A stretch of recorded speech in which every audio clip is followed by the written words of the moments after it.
Are you ready for a reboot? Welcome to the Sheila Mac Show, reality at its finest. History reminds us those hit hardest often become the change makers. This year, we've all hit crazy economic, social, and emotional rock bottoms. We all get knocked down. Something hits globally, locally, personally. It affects our health, finances, our relationships. We have to recreate a business or career. Each show, Sheila and her special guest will be sharing their reboot stories, guiding you with real solutions to upgrade and up-level emotionally, mentally, physically, spiritually, and financially. Here on NBC's KCAA Radio. If you're ready to pull yourself up by the bootstraps and bra straps, enjoy a listen. Here's Sheila. Welcome to the Sheila Mac Show, reality at its finest. Here we have real people sharing real stories and actionable steps to help you reinvent, rebuild, and reboot your business and personal life on your terms. I'm your host, Sheila Mac, and today we have special guest John Lee Dumas. John is the founder and host of the award-winning podcast Entrepreneurs on Fire. With over 100 million listeners of his 3,000 plus episodes, John Lee Dumas has turned Entrepreneurs on Fire into a media empire that generates over 1 million listeners every month and 7 figures of net annual revenue 8 years in a row. His first traditionally published book, The Common Path to Uncommon Success, is available for pre-order now with 5 amazing bonuses at uncommonsuccessbook.com. All right, welcome to the show, John. Sheila, I am fired up to be here. Thanks for having me. Looking forward to a great conversation. Yes. And one of the things that I like to start out with is if you have a time in your business or personal life where you hit a tough situation and how you got back on track. You know, I'll use a personal moment for me. You know, I was an officer in the U.S. Army for 8 years, and I spent 13 months as a platoon leader in charge of 4 tanks and 16 men. And it was a very, very intense time. It was, you know, war, so to speak. So when I got back, it was pretty intense because I just transitioned to the civilian world. And I absolutely dealt with PTSD. I dealt with depression. I dealt reintegrating back into the quote unquote civilian world. And I struggled for a long time with it. But, you know, by surrounding myself with the right people, other vets that were going through similar things, by, you know, talking to therapists and other professionals, I was able to move forward and enter the next chapter of my life. Wow, that's incredible. And thank you for your service. So one of the questions that I have is, as an entrepreneur, what is the number one reason you think that entrepreneurs are failing at such a high rate today? Because, Sheila, they're trying to copy other entrepreneurs that they see that are successful, and they're becoming weak, pale imitations of those entrepreneurs. What everybody needs to realize is that they have a big idea within themselves. They have a zone of fire that they can be living within. You know, you're a special person. You're unique. You're a snowflake. You have something amazing to share with the world. Don't try to copy and imitate and be a pale, weak imitation of somebody else's message. Find your message, do your thing, find your big idea, live in your zone of fire every single day. Now, why is identifying your big idea not enough sometimes? Listen, it's just not enough because your big idea is this big, amazing idea, but other people have had that big idea, and that's competition that's entrenched, that's been doing it for a while. You've got to identify a void within that big idea that's not being filled. You've got to discover a niche that is not being utilized. You've got to understand and uncover a real problem within that big idea that's currently not being solved. That's how and where you're actually going to be able to get your initial momentum, your initial traction to actually win. Mm-hmm. That makes a lot of sense. I've been an entrepreneur since I was like in my early 20s, starting my first gift store and going on from there. And one of the things I found is there's so many people, experts, proclaimed experts out there. Have you, and how do people deal with that? Like there's so many that aren't really experts. How have people been lied to by these self-proclaimed experts in this online business world now? Listen, there are some fantastic experts out in this world here. They are sharing amazing, great value with the world.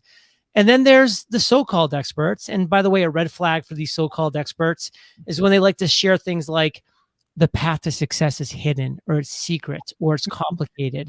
But for $1,997.97, I will give you the key to unlock all your success and your dreams. And you see that everywhere. But the reality is this: I've interviewed 3,000 successful entrepreneurs. I have learned from every single one what it takes to become a success, to find your version of financial freedom and fulfillment. And it's taken me a decade to compile all of this knowledge, but I can tell you without a doubt, with 3,000 actual case studies to pull from, the path to success, it's a common one. It is a very common path. There are fundamental principles that entrepreneurs follow to achieve their version of financial freedom and fulfillment. I mean, that's why I didn't write the book, The Complicated Path to I didn't write the secret path or the hidden path. It's the common path to uncommon success. But let's be clear, Sheila, you've worked hard in the past. I have worked really hard in the past. Every entrepreneur that I've interviewed has worked very hard. It is not an easy road to uncommon success. It's a common path where there are 17 core foundational principles that you can work hard, follow step by step, and achieve to get to financial freedom and fulfillment. Oh, that makes a lot of sense. And what is your favorite one of those steps in that roadmap? It would definitely be chapter 7, step 7, which is creating your content production plan. Again, not only have I interviewed 3,000 of the world's most successful entrepreneurs, but I run the world's largest podcasting paid community. It's called Podcaster's Paradise. We have over 6,000 members. We've been running it for 8 years. I've seen it all. And I can tell you without a doubt, the people who win, which are very few, that win at a high level, have a fantastic content production plan. All the other people do something that we call pod fading. They just kind of fade off into the distance. And that's true in podcasting. That's true in YouTube. That's true in social media. That's true in all forms of business. Right. If your content production plan is not dialed in and fantastic, you will lose. And I'd love to hear more about your book launch, maybe some more details about that. So like I said, this book is the culmination of the 3,000 interviews I've done with the world's most successful entrepreneurs. I boiled down the 17 core foundational principles that we all share as successful entrepreneurs. And I put it in this chronological 17-step roadmap, and I wrote, and I wrote, and I wrote. It took me 8 hours of writing, 2 hours per day, 480 writing hours to get to the 71,000 words, the 273 pages that comprise the common path to uncommon success. But it's here, it's done, it's available. And if you want to learn more about the book, you can read the first chapter for free. You can see the amazing 5 bonuses. You can see the endorsements from Seth Godin, Gary Vaynerchuk, Neil Patel, Erica Mandy, Dory Clark, and so much more at uncommonsuccessbook.com. All right. Well, thank you so much. I look forward to reading your book, and I hope everyone listening in also does. All right. Thank you again, John, for being a guest on the show. All right. Adios. Bye. Hey, so recently I had a funny situation where I had this guy message me, and he kept messaging me. What the heck is this about? He wanted to know this and that. And I knew it was a sales pitch. And he was providing services to help me do certain things that I have no interest doing. And so he was like, you must want this and I can give it to you. And I thought to myself, well, how interesting. How much does somebody assume that what my definition of success is has anything to do with what they envision as success? And I finally had to block him because he kept messaging over and over, trying to sell me his course or his, I don't know what the heck he was trying to sell me, but it was based on his terms. And you know what? That gets pretty old pretty fast. I don't want to live life on somebody else's terms. I'm designing life on my terms. And so that's really important to me. And it has just given me a lot of freedom. If someone is trying to push something on you that's their vision of their success, and it's not something that's your success, don't waste your time. Send them on their way. Their advice isn't even worth a dime if it's not aligned. And that's one thing that I believe is that when you're redesigning your life, when you're reinventing, when you're rebuilding, when you're rebooting, when you're starting over from scratch, it is the best time to design life on your terms, to reevaluate and decide, hey, you know what? These are where I'm at right now. These are my new values, my core values that I've taken with me, and things that I need to adjust. But this is what success looks like. Success sometimes can be so simple. You don't have to take a big vacation to go spend time with your family at the beach or by the pool. You don't have to go spend so much money on gifts when during this holiday season, that gift of time, just playing in the park, playing ball with your kids, or playing with your puppy, something like that could be your version of success for today. And let that be okay, because that's what matters most. Thinking about what matters most to you and living into that truth. Own your truth. My version of success and happiness doesn't have to be yours, and yours doesn't have to be mine. And that's okay. Living your truth, living your pure success. If you're a mom, if you're a parent, if you're a boss, a leader, when you're living in that essence and that truth and sharing from that place, wow, that's going to inspire your children, your employees, your coworkers, your friends to live in their truth. And what a beautiful place that is.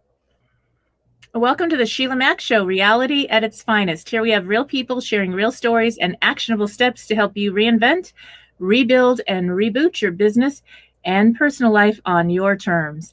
I'm your host, Sheila Mac, and today we have special guest James McKinney.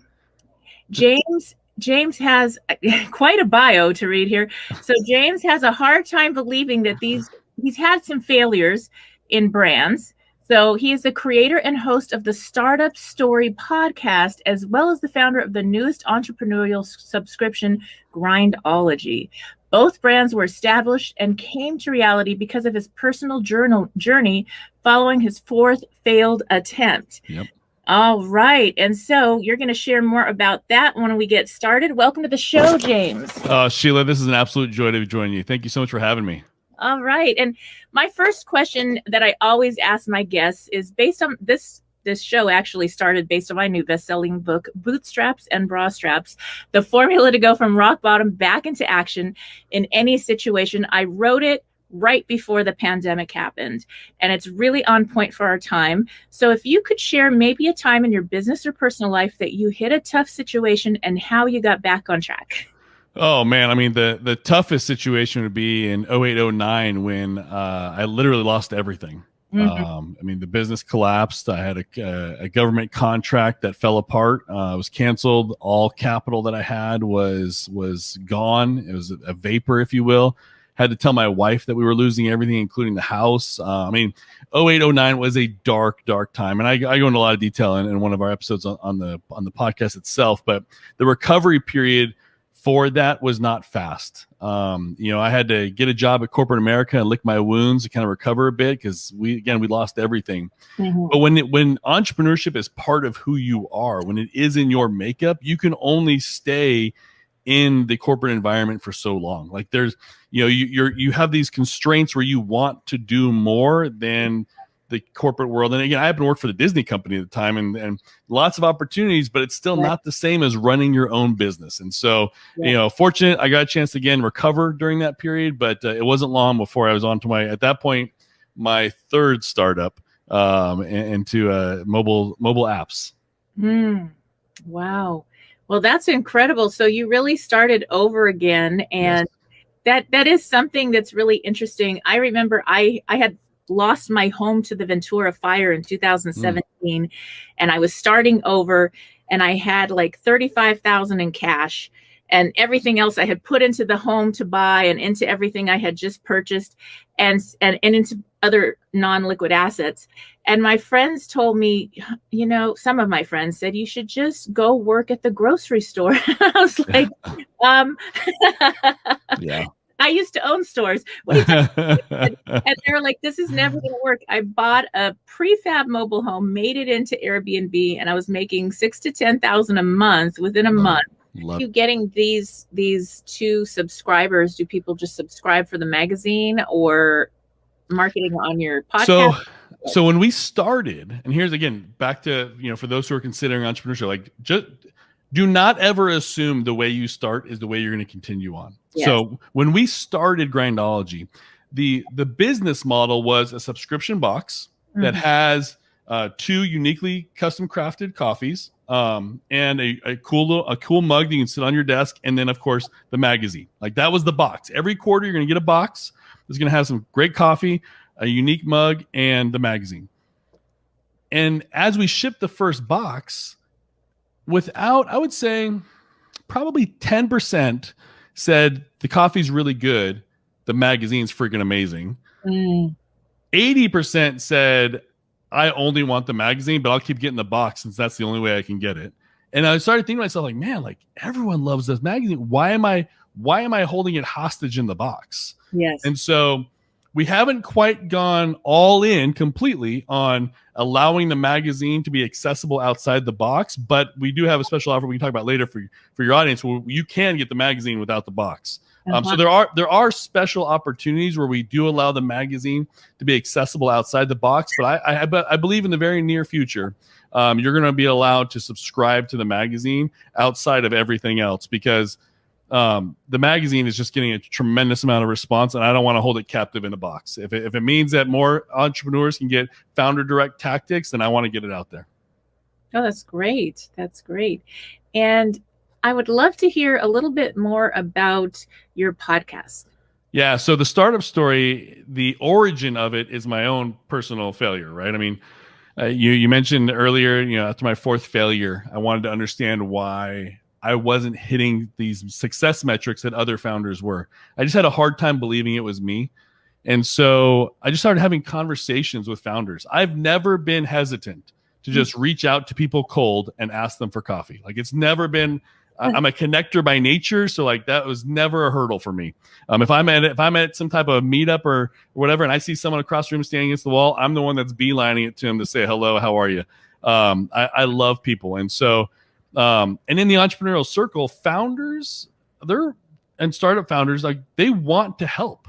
So the moment I would reach out saying, what, I just shut down my 4th startup. I just need some guidance to understand what it is I'm doing wrong. Can we get coffee? I've never heard a no. Like in the beginning, I never heard a no. And so as I was having these conversations and I was sharing some of my learnings with friends as we'd go get drinks or whatever, they all said, James, you've got to like have a podcast. You got to record these conversations. People would love to hear this. And I thought, oh, that's interesting. And here I am consuming a ton of podcasts because I was in Southern California at the time, and driving is everything. And you can go 5 miles and spend 45 minutes in a car. And so I was consuming podcasts voraciously. And I thought, man, like I should have a podcast. I should start a podcast. And again, a lot of things connected the dots, but that's where the startup story came to be. So the startup story is a weekly podcast where I bring on one highly successful entrepreneur. We unpack their entire entrepreneurial journey from childhood to where they are today, because a lot of people think entrepreneurship is an overnight thing. They think it's like a Field of Dreams model where you build it and they will come. And that's not true. And so I want to debunk it completely by saying, like, look, there are things within our entire life journey that kind of tease us up for these moments. If we just pause for a moment and look back, and we can see these things, right? I mean, your audience right now, there are probably some people considering the idea of like, man, I really want to start my own company, but I'm just not wired for it. And I'm willing to bet if you're even pondering that thought now, if you were to just stop for a second and look back from your childhood to now, I bet there are these moments, these breadcrumbs that are leading you to where you are today. You just have to stop and see that moment, and then you'll find that courage to continue on, knowing that, hey, there's things in life that have been leading you up to this very moment to make this decision. And that's really what the startup story is. And so within that, once we unpack the whole journey and we start talking about what their startup is, we get super tactical. We talk about capital challenges. If I have a female founder on, we talk about some of the biases that they've had to overcome in leading this. And those stories are just outrageous. Like it boggles my mind that in 2021, we are still having discussions where a female founder is going to pitch venture capital with a male co-founder. And the question becomes, well, what are you going to do when you have a baby? Like, that's just mind blowing to me that these questions are still being teed up, but they are. And so I love exposing those stories so that people understand the reality of where we are, so we don't think we're too far progressed beyond what we really are. And so I do it every week. I love meeting with the founders. I love hearing their stories. But more than anything else, I love the audience feedback where they tell me that they resonate with some particular founder in some way, because that seems to be their life journey. And it's an encouraging podcast for many founders, but it's super tactical. And again, Grindology is a natural extension from the startup story because it is founder direct content, no journalists, straight from real business builders providing real proven tactics. Right. That makes all the difference. I don't know how many times a day or a week that I'll go on LinkedIn or some other place. I'll have these people and they'll tell me, I'm going to help you make more money in your business. And I'm like, okay, how long have you been in business? Yes. I started businesses when I was 23 and I've been in business, like my kids are 23 and above. So it's been a while. And so I'm like, yeah, okay, talk to me later. Like, after you've been in business as long as I have, and then we can talk. Because if you just started this yesterday, you can't help me. Yep. I call them the self-proclaimed thought leaders, right? Like it's, in today's day and age with social media, everyone, and there are people like Gary Vaynerchuk that talk about it. Everyone has a platform, everyone has a message, and there is value to people's story. Mm-hmm. But here's the hang up that it just rubs me wrong sometimes, is that you may have a story and you may have a message that is valuable. But just because you took a Facebook ads course for $300 and you think you have it mastered does not give you the right to try and create a Facebook ad campaign and charge $500 for a Facebook ad campaign. Like don't rob people of their money. Like consult, serve, find ways to truly prove your value proposition and then charge for it. Like I am all for those who have made hundreds of millions of dollars running Facebook ad campaigns charging a course for it. But if you just took one, come on now. Don't do it. Yeah. Yeah, exactly. And so I think it's when you are starting out, it's really easy to buy into the wrong courses by accident because you don't know what you don't know. Yeah. Yeah. And so how do we protect ourselves when we're starting out? For those listening in that are starting out from, picking the wrong consultant or coach or assistant or somebody to help you with your business because you don't know what you don't know. Yeah. It really is research. And in today's day and age, it doesn't take a whole lot to find out the real information you need, right? I mean, if anyone is boasting about themselves being an expert in X, Y, and Z, do a Google search. Like you will find the real experts out there, right? You're going to find the true, again, I don't want to use the term thought leaders, but proven founders for it. I myself personally, I am biased for those that have actually done it. Yeah. Like you may have executed a role well. Again, I'm going to use Facebook ads because that's super popular, right? You may have executed Facebook ad strategies for a large organization and done an amazing job, but it is very different when it is your money. Oh, yes. Than it is when you are just getting a paycheck, right? So I am very biased towards those who have gone all in and have built a business. Again, Jason McKinney of formerly Veridesk, the standing desk company, the brand, really kind of the innovator in the market, the disruptor, the Kleenex, for what Kleenex is for tissue, Veridesk is for standing desks. He did not create Veridesk. He had product people do it. He did not handle all the marketing for Veridesk. He had people do that.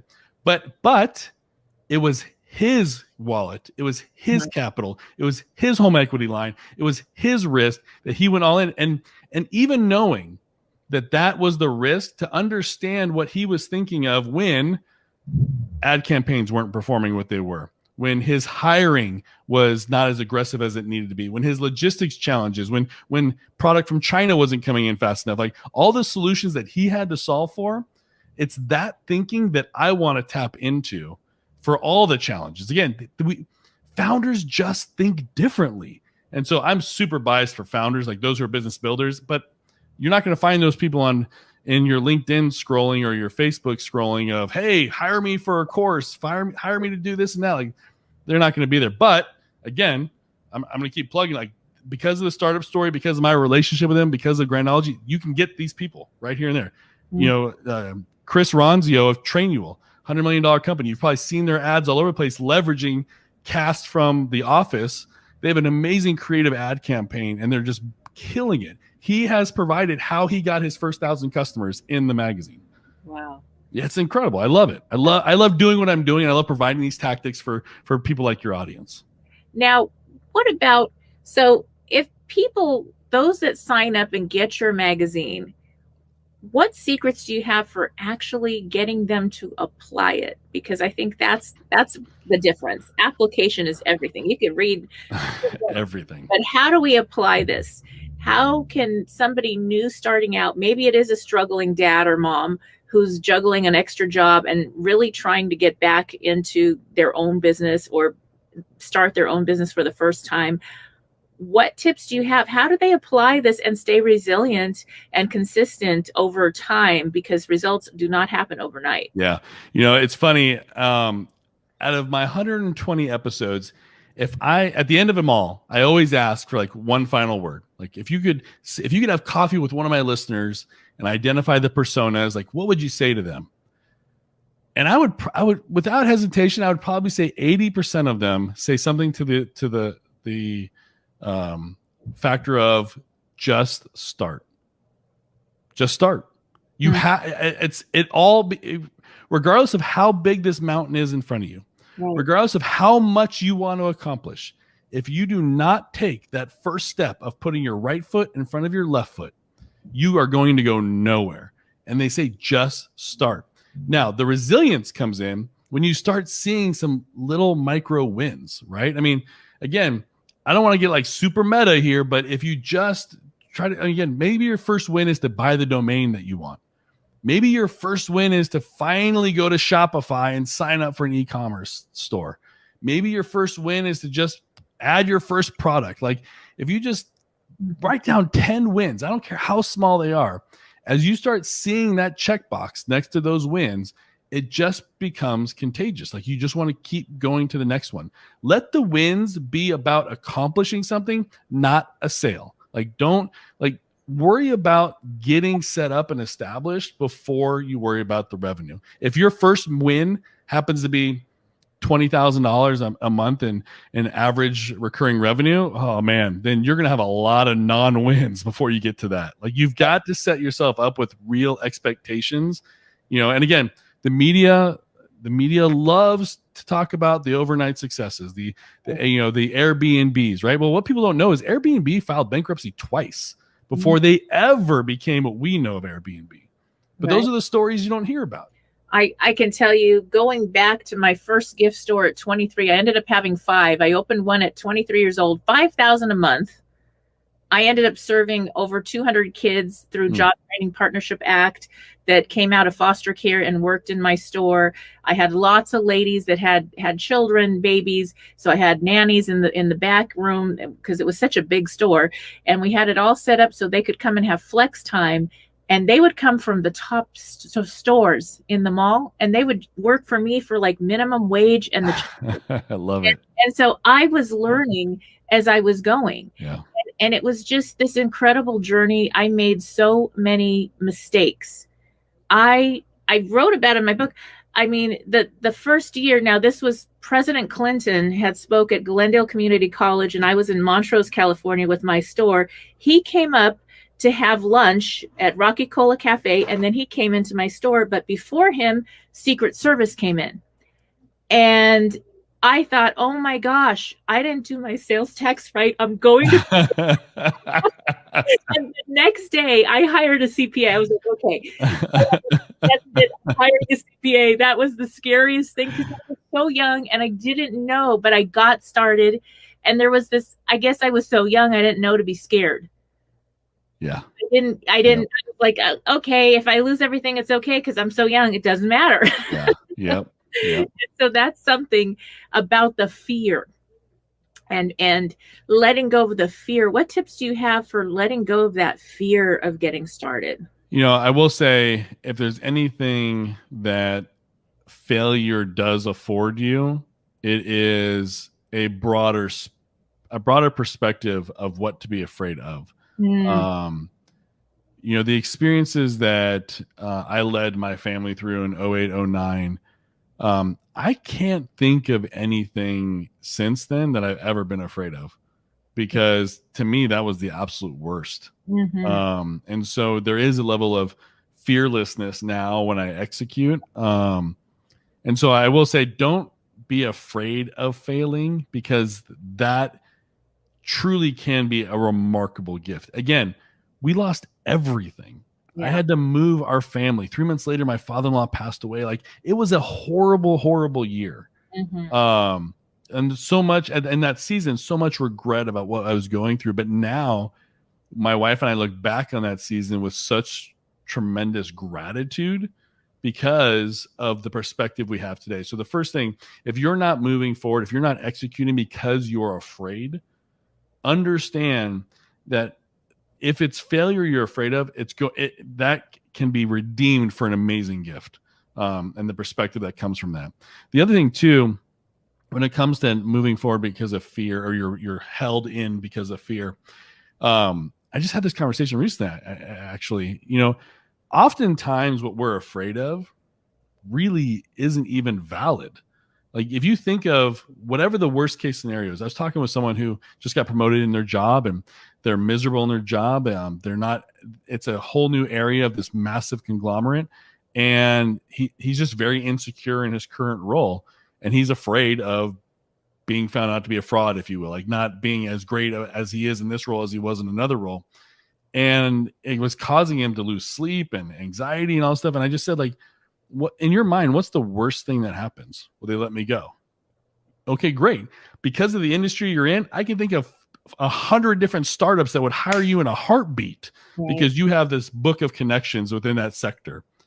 Really? Yes. Yeah. So why is that so horrible? Oh, that's a great point. Again, whatever your fear is probably isn't all that valid. You just got to get perspective from someone else. And I'm not discrediting those that are fearful. I'm not trying to sit here and minimize what it is that you're hung up on. But oftentimes, if you were to ask Sheila, ask myself, we probably can think of a solution to that fairly quickly, because we're not sitting where you are in this myopic state. We can see things a little bit clearer, which, again, back to the previous point, run with people, surround yourself by people. Yes. I mean, my peer group, soon as COVID happened, the next thing you know, they were PPE specialists. Yeah. Yep. I was like, really? I'd never seen you with a mask before. Yeah. But they went from one situation in business. They put that down if they had to, because it didn't align anymore. And they went and picked up the next business within a month or less, a week. And I was just amazed at how fast they were willing to work with the changes. And so I was just really impressed. I think about Tony Robbins. He had all his events shut down. So we were going to go to the UPW in San Jose, and he got shut down. Never has he ever been shut down. Now he has a platform, and I think he spent like $4 million and created this platform to do virtual events. Yeah. He's back to doing events, and they're incredible. Yeah. And bring in even more people, and you can bring your family in the living room. And so it's just another person be like, well, that's it. It's over. I do events. How can I continue? I'm out of business. Yep. So it's mindset and resilience. Yep. That's just incredible.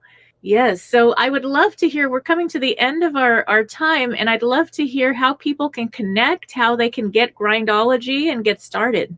So I'm on LinkedIn first and foremost. So just search for James McKinney. I accept all invitations because I love connecting with people. You never know how circles may cross. But for everyone watching, I want to get Grindology into your hands. And for the first 100 people, just text me at 214-214-4933. And the first 100 people, I will send you a Grindology issue absolutely free. Now, if you're not one of the first 100, I will still get you a Grindology issue in your hand for free. You're just going to have to pay for shipping. So again, first 100, text 214-214-4933. Again, 214-214-4933, and we will get you Grindology into your hands. Otherwise, everyone else can visit grindology.com and find out about everything we have going on. All right. Thank you again, James. Oh, Sheila, this has been an absolute joy talking with you. I am better for it. So thank you. All right. And those listening in, stay tuned. We'll be back after these messages. And so that's something that's very important in my life. Now, one of the things that Christine and I talked about a lot was we also discussed our children a little bit, and even our adult children, and how it's not what we say or tell them to do or give them the rules. It's how we live. It's who we're being and how we model our lives that's going to really affect our children or grown children. It's actually, if you are a business owner, leader, or even running a team, even if you just go to a work site, how you show up affects the energy, affects everybody else, and it just changes everything. So now I can go into a real estate explanation a little bit more on that. So there is something that I wanted to share about today in real estate. And how does that apply to real estate? Well, it applies in many ways.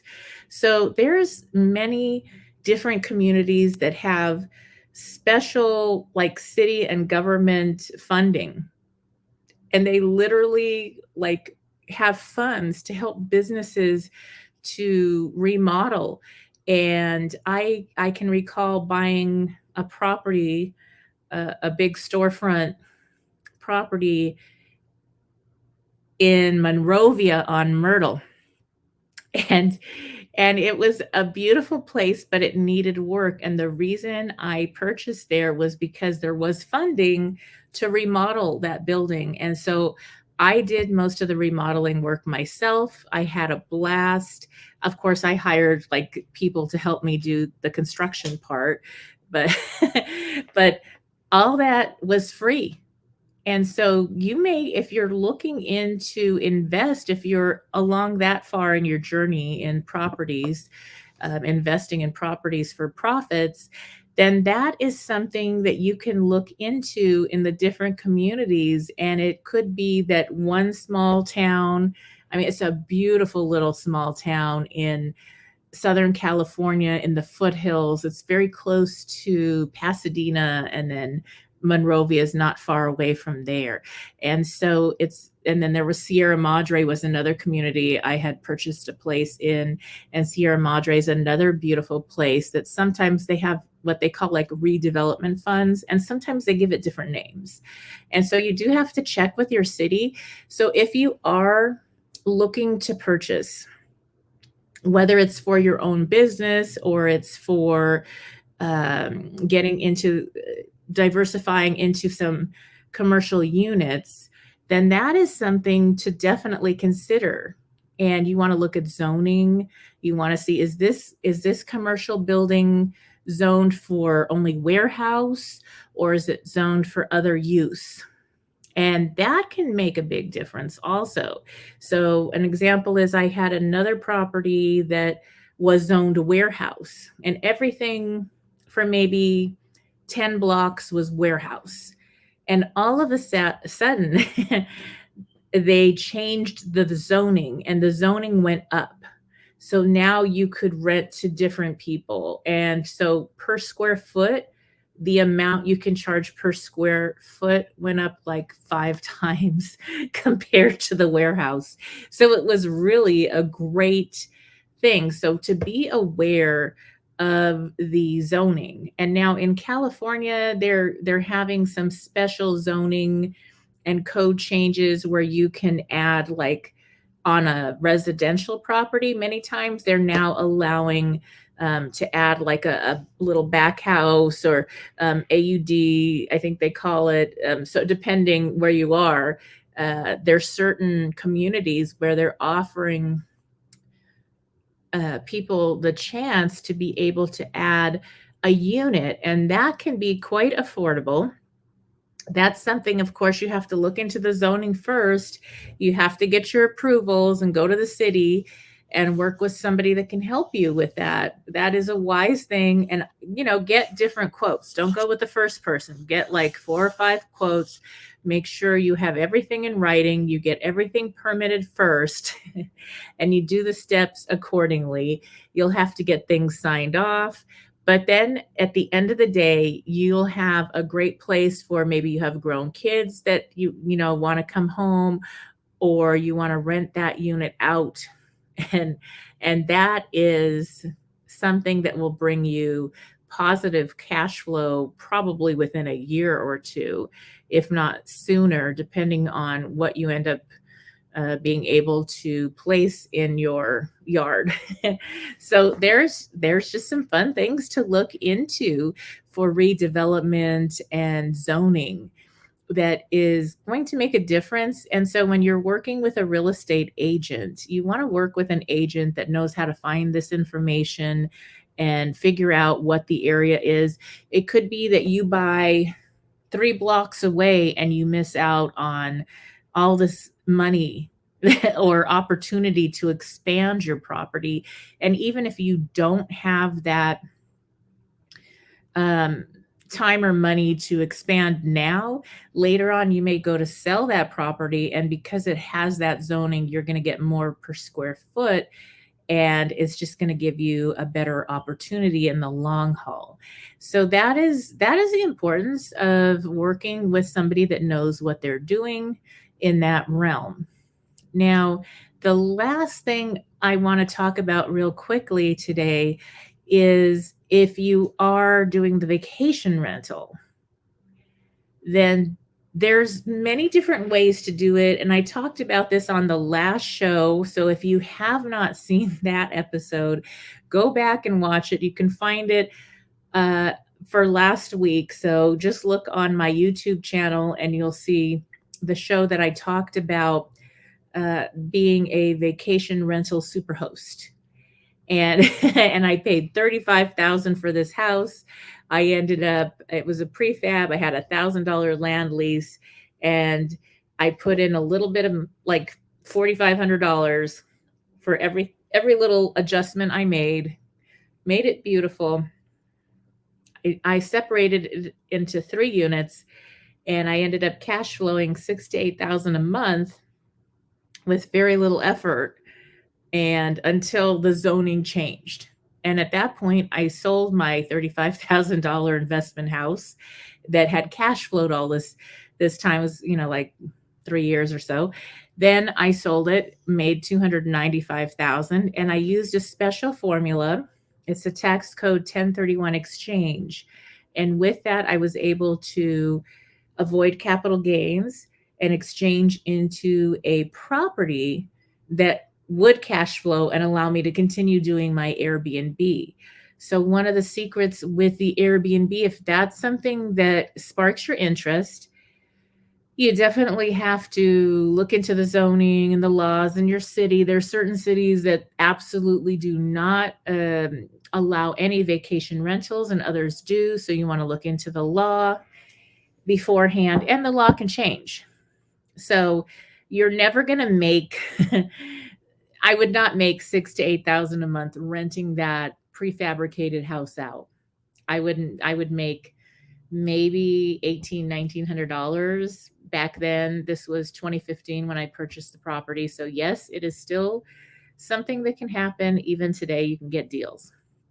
Might be a little bit more, but there's still deals. I can tell you that if you're looking.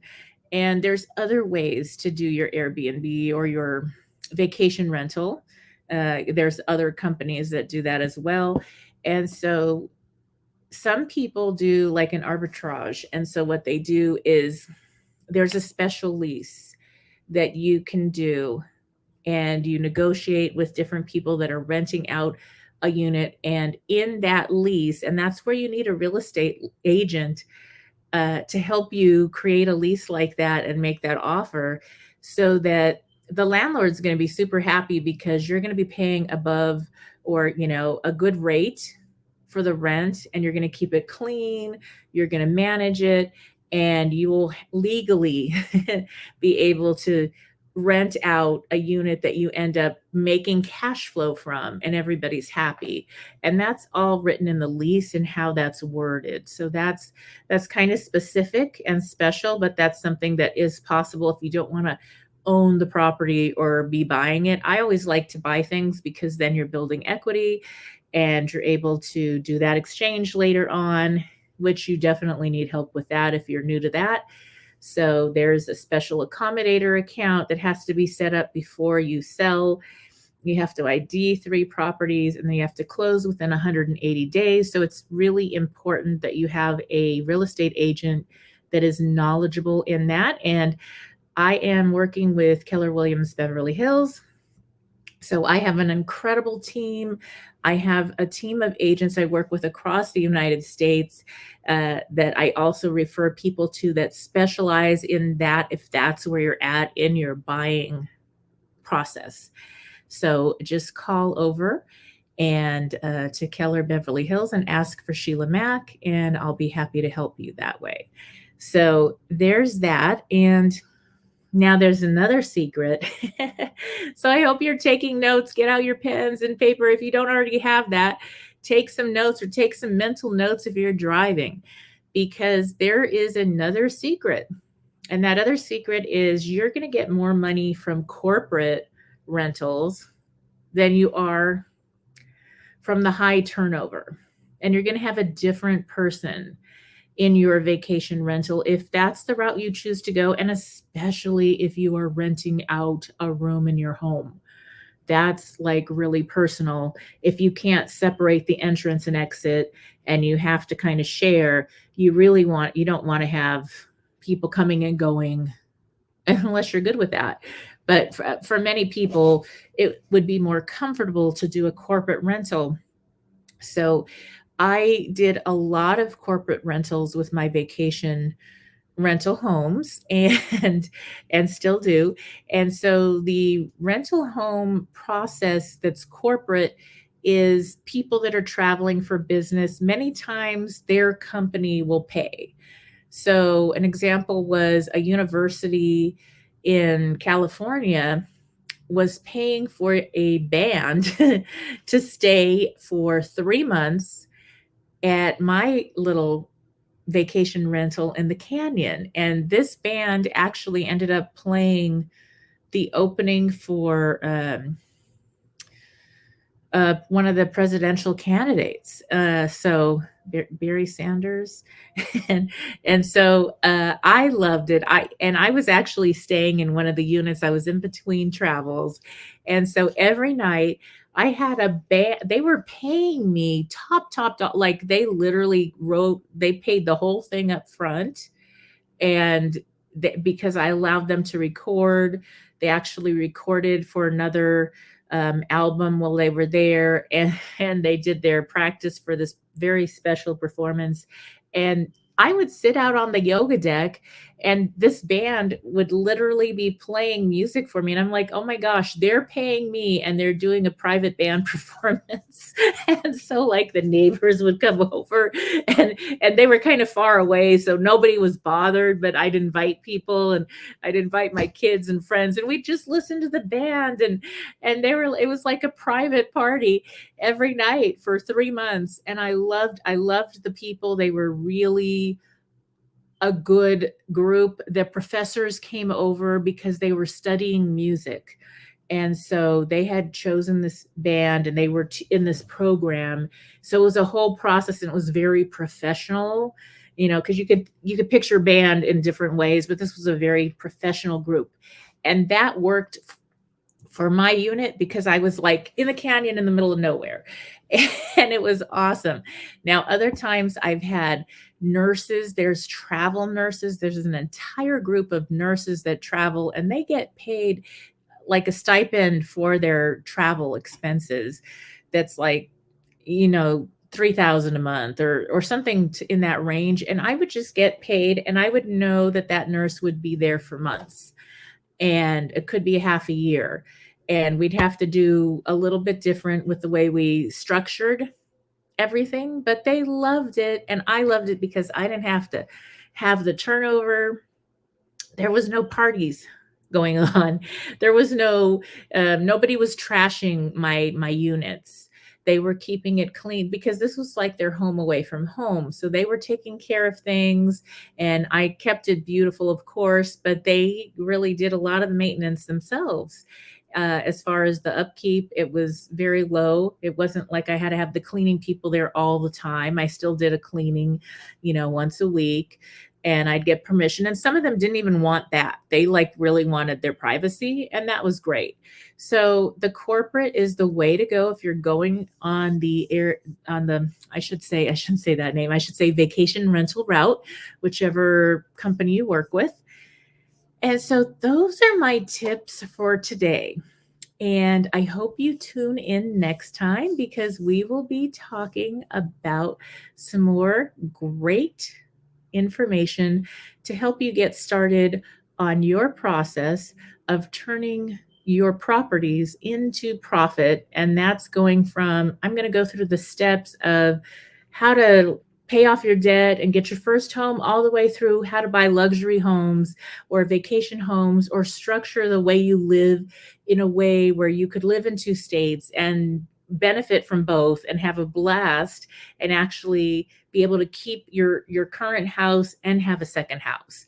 So there's many ways to get into that realm. And so tune in next time. And if you would like to work with me or join the mastermind, I am building a new website, but the older one is working. So go to SheilaMac.com to connect. Or also, if you are currently looking for an agent, like I said, I do have an incredible team.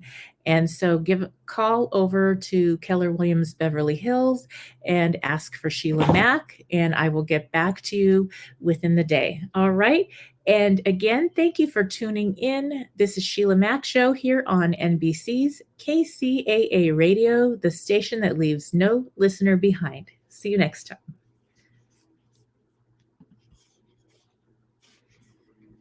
Tune in again right here on KCAA, the station that leaves no listener behind. If you are just tuning in, this is NBC Sheila Mac Show here on KCAA Radio, the station that leaves no listener behind. I'm your host, Sheila Mac, and I'd like to give a special thanks to the sponsor of this episode, Femometer. Femometer is a female healthcare company that helps people to get pregnant faster through accurate and personalized cycle tracking. Today, I'd like to recommend Femometer Myo and D-Chiro 40-to-1 inositol to support ovarian health and hormonal balance. Inositol does play a vital role in neurological activity, so people with lower levels of inositol are often anxious and depressed. Inositol supplements help with infertility. They help with treating menstrual disorders. It helps with balancing your hormones, preventing diabetes during pregnancy, helps with skin and hair problems, and also helps you in controlling your weight. Now, this formula is FDA and GMP certified, third-party tested, and if you are interested, please find the link in the show notes, or go to www.femometer.com. That's FEMOMETER.com. And again, there is a really good link in the show notes as well.